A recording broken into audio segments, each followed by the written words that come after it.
కుండపోత వర్షాలకు హైదరాబాద్లోని హుస్సేన్ సాగర్ నిండుకుండలా మారింది. దీంతో అధికారులు నీటిని దిగువకు విడుదల చేస్తున్నారు. అక్కడి తాజా పరిస్థితిని మా ప్రతినిధి పవన్ ప్రత్యక్ష ప్రసారం ద్వారా వివరిస్తారు.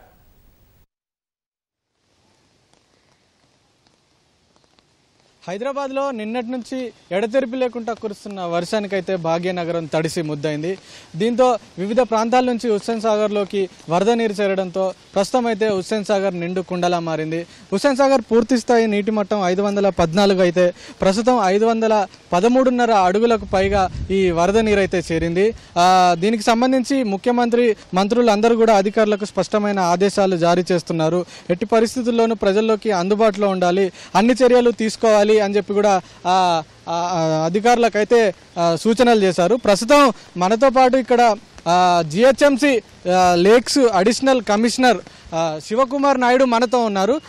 వారిని అడిగి మరిన్ని వివరాలు తెలుసుకుందాం. సార్ చెప్పండి, నిన్నటికి ఈ రోజుకి పరిస్థితి ఎలా ఉంది? నమస్కారం అండి. నిన్నటికి మనకు మొత్తం జిహెచ్ఎంసీలో ఉన్న 185 లేక్స్లో భాగంగానే ఒక 14 లేక్స్ మాత్రం ఎఫ్టీఎల్ కంట పైబడి వాటర్ ఫ్లో అవడం అయితే జరిగింది, ఎఫ్టీఎల్ లెవెల్ దాటి. సో ఈ రోజుకి వచ్చి ఆ నెంబర్ కాస్త ఎడతెరపి లేకుండా కురిసిన వర్షాలకి 14 నుంచి 22కు చేరడం జరిగింది. అట్లా కాకుండా ఇంకొక 6 లేక్స్ ఏవైతే ఉన్నాయో అవి కూడా కొంచెం ఎఫ్టీఎల్ లేక్స్ లెవెల్కి దగ్గరగా వచ్చే పరిస్థితి అయితే ఉందండి. ఓకే, ఈ ప్రస్తుతం ట్యాంక్ పరిస్థితి ఏంటి? హుస్సేన్ సాగర్కి మనకు మేజర్గా వస్తేనండి ఈ ట్యాంక్కి ఒక 4 ఇన్లెట్స్ ఉన్నాయనండి. అది మన కూకట్పల్లి నాలా కానీ, లేకపోతే మన బేగంపేట నాలా, బర్కాపేట నాలా, ఇట్లాగా మనకు ఒక ఖైరతాబాద్ నాలా, ఇట్లా 4 నాలాలు ఉన్నాయి. ఇట్లా కాకుండా వీటికి 2 అవుట్లెట్స్ ఉన్నాయండి. కాకపోతే ఇప్పుడు వచ్చేదానికి ఎఫ్టీఎల్ లెవెల్కి వచ్చేటప్పటికి ఉండాల్సిన లెవెల్ 513.40, అయితే ఇప్పుడు ఉన్న లెవెల్ మాత్రం 513.60 అండి.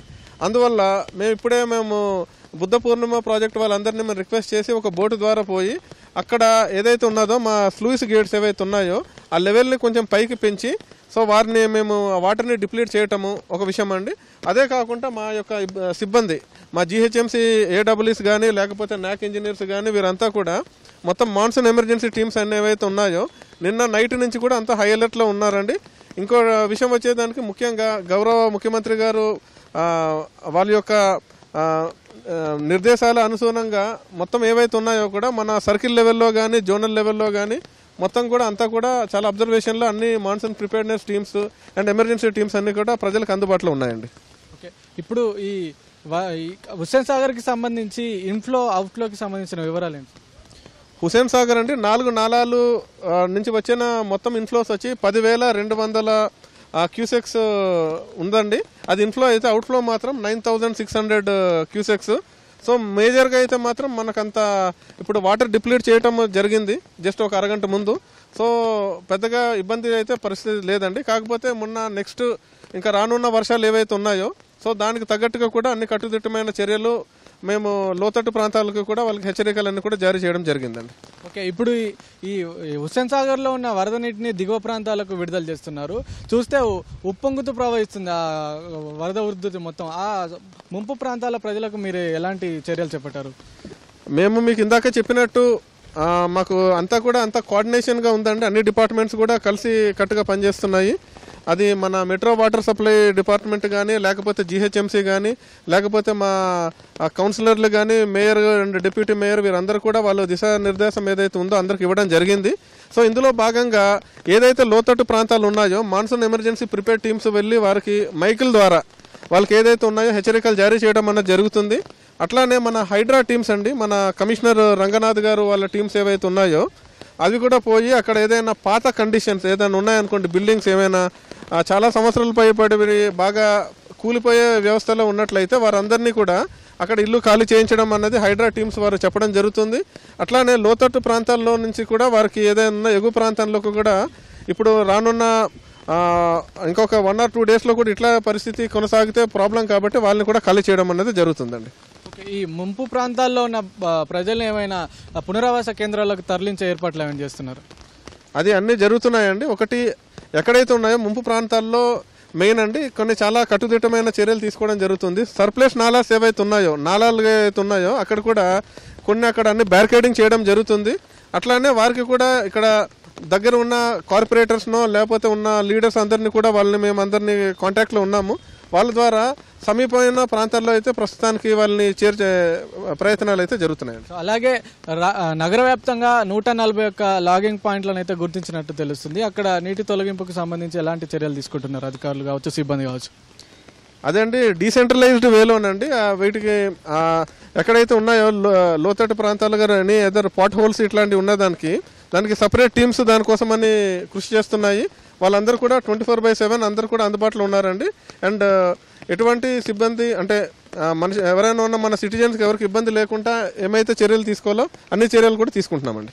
రైట్, థ్యాంక్ యూ అండి. ఇది మొత్తంగా అధికారులందరూ క్షేత్రస్థాయిలో పర్యటిస్తున్నారు, సిబ్బంది కూడా క్షేత్రస్థాయిలో పర్యటిస్తున్నారు.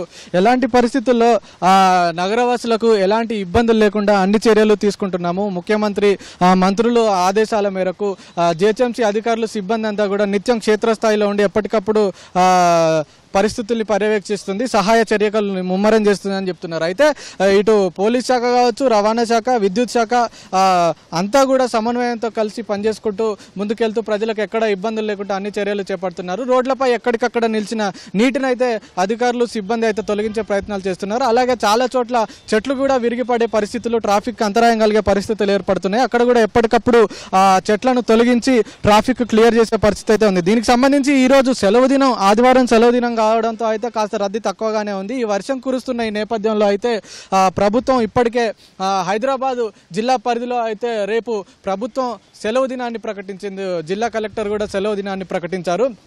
దీనికి సంబంధించి ప్రజలు అందరూ కూడా ఈ రోడ్లపై నాలాలు ఉప్పొంగి పొర్లుతున్న సమయంలో ఎక్కడెక్కడ నాలాలు ఉన్నాయి ఏంటో తెలియనప్పుడు జాగ్రత్తగా ఉండాలి, చూసి ముందడుగేయాలి. నాలల్లో ఇటీవల ఇంతకుముందు గతంలో కూడా నాలాల్లో పడి చాలామంది ప్రాణాలు కోల్పోయిన ఘటనలు చూసాం మనం. దానికి సంబంధించి బాటసార్లు కావచ్చు, వాహనదారులు కావచ్చు అప్రమత్తంగా ఉండాలి, చూసి ముందడుగేయాలి అని చెప్తున్నారు. అలాగే అత్యవసరం అయితేనే బయటికి రావాలని చెప్పి కూడా అధికారులు సూచిస్తున్నారు. వృద్ధుల పిల్లల పట్ల కూడా చాలా జాగ్రత్తగా ఉండాలి ఆయా కుటుంబ సభ్యులు అని చెప్తున్నారు. అలాగే ఎలక్ట్రిక్ పోల్స్కి సంబంధించి కూడా ఎట్టి పరిస్థితుల్లోనూ ఎలక్ట్రిక్ పోల్స్ని ముట్టుకోవద్దు, దూరంగా ఉండాలి అని చెప్తున్నారు. సో మొత్తంగా ప్రభుత్వం అయితే స్పష్టమైన ఆదేశాలు జారీ చేసింది. ఇప్పటి వరకు 2 రోజుల నుంచి ఎడతెరిపి లేకుండా రాష్ట్ర వ్యాప్తంగా కురుస్తున్నప్పుడు కూడా ఇప్పటి వరకు ఎలాంటి అవాంఛనీయ ఘటనలు జరగలేదు.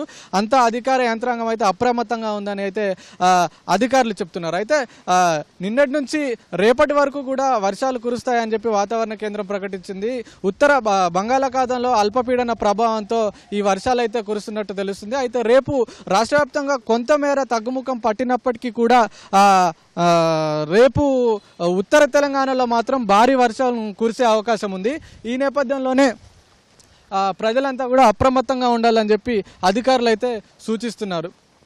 ఇది ఇక్కడ ఉన్న తాజా పరిస్థితి. కెమెరామెన్ రమణ మహేష్తో పవన్, ఈటీవీ న్యూస్, హైదరాబాద్.